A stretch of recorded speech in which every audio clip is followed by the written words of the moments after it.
What the Tech is sponsored by EPB Fiber Optics. Visit EPB.com to find the speed you need on Chattanooga's only network, delivering 25 gig speeds.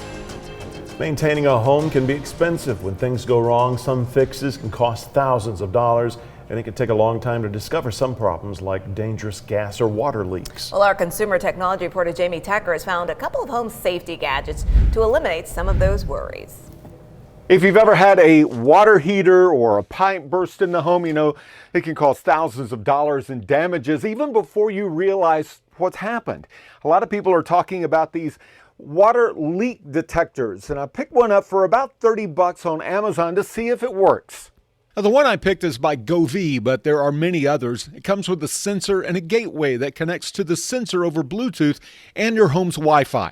An app guides you through the simple setup process, and then you just place the sensor where you want it to watch or feel for leaks.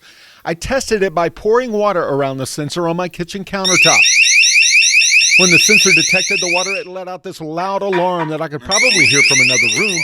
But if you're putting it somewhere like beside a water heater in the basement, the Govee app sends a text alert as well as one over email. So even if I can't hear the alarm and even if I'm not home, I'll still get the warning. Radon is a dangerous gas that leads to cancer. It comes from the ground and it's impossible to detect without a detector.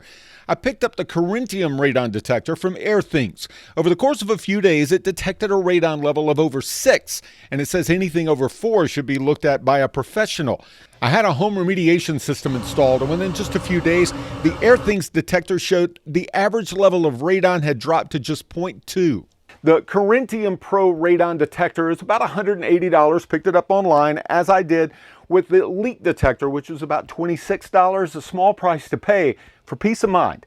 That's What the Tech. I'm Jamie Tucker.